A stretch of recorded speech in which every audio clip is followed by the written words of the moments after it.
Should you buy a camera in 2026 or should you just stick with your iPhone? Let's find out.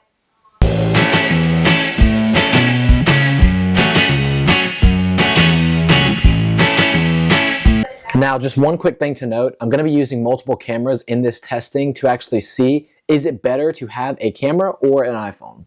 Okay, so first up we have the actual camera itself. As you can see, it's just got a nice little lens on it. It's on a tripod and looks good.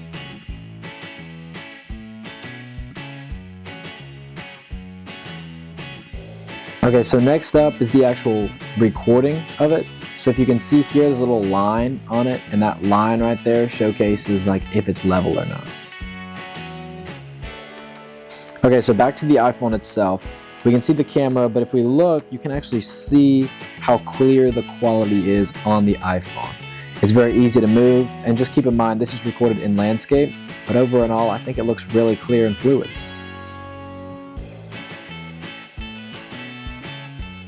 Okay, so this is the actual camera itself. Now as you can see with the zoom, when it zooms in and zooms out, it's not super long like the iPhone is, so we're going to test out another lens, which you'll see, and that's going to be this camera. So take a look.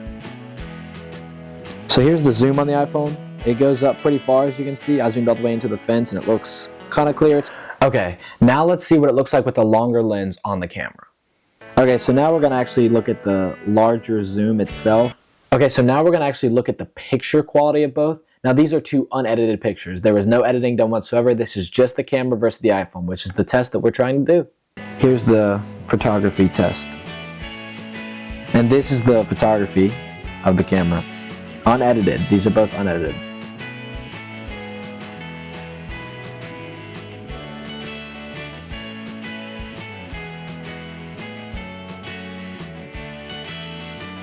Here's the low light setting. So this is what the low light looks like. It's kind of dark. You can still see my dog in the picture, but you can't really see any surroundings around the dog. So that's just one thing to note, is the low light settings is kind of crappy on this. Now I do have another camera that does better in low light, but compared to the iPhone reigns. Now this is the low light test on the iPhone, and as you can see, it looks significantly better than the camera itself, which is crazy because you would think that the camera would have better low light settings than an iPhone would. But over and all, this is it.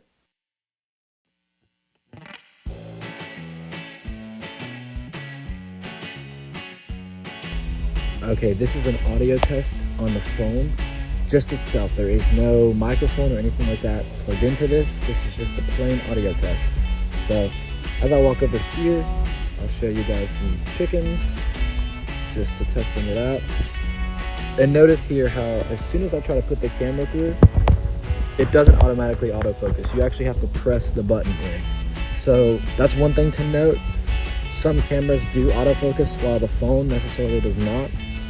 But overall, we're just testing the audio of this clip. Yet we can also look at the beautiful scenery. See, it does autofocus well on the sun to get that clear. And then as we zoom around, overall, the phone quality itself works pretty good, but the audio is kind of lacking, which you'll hear in this video.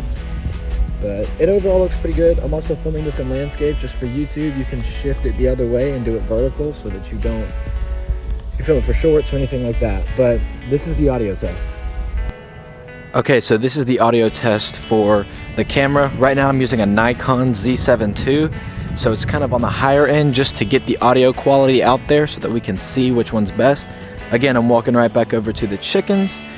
And as you can see, I actually have to zoom in the lens and then it focuses. But if you look right here, you can still see the metal poles.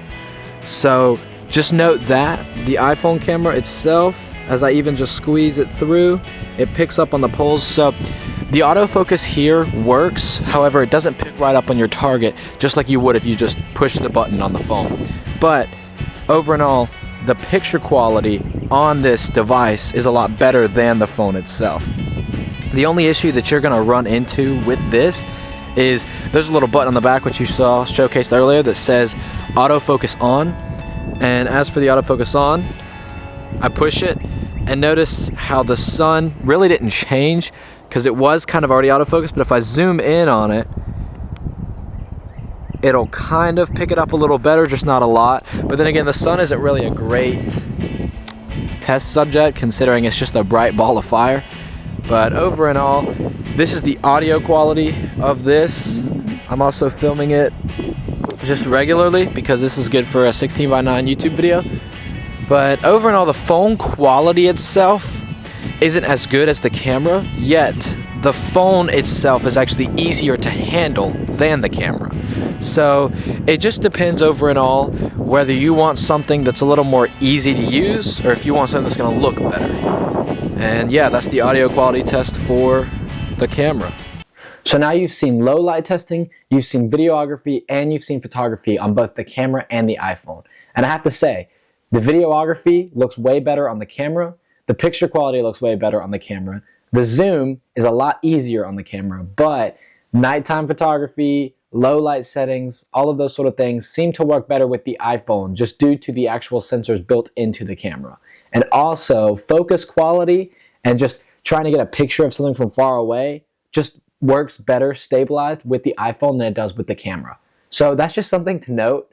It's a lot easier use for the iPhone. So if you're more of a light traveler or a vlogger that doesn't really need much of anything, I would just go with the iPhone because it's just a lot easier. However, if you are someone who is more into the heavier side of equipment, or you are doing YouTube full time, or you are trying to create a YouTube channel full time or something of the sorts like that, then I would 100% recommend going with the camera simply because it gives you a lot more options than an iPhone would. As we saw in the menu of the camera, it works a lot better because there's just a lot more options to choose from.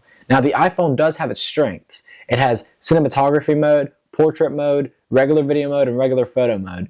You can also put a grid on there as you saw on my phone. The grid just helps you know which quadrant to press and all the different sorts. But the camera has way more than videography mode, cinematography mode, all of that. It has autofocus, it has auto as a mode, you can change it to manual. There's so many different combinations you can have. You can adjust the ISO and the shutter speeds. So over and all, the camera itself is probably going to be the better option if you're looking for something more high-tech. If you're looking for something a little more of the save option, so instead of the Splurge, a little more of the save, then the iPhone's going to be your best bet. And everybody normally has an iPhone or an Android. I just didn't have an Android to test today. However, I'm sure the quality on them work decently. But if you have an iPhone, that's a powerhouse in itself, and I would 100% recommend keeping it. That's going to do it for today's video. Make sure you like, subscribe, and hit that notification bell so that you never miss out on a new video. I'm Bryce. Thanks for hanging out in the studio, and I'll see you in the next one.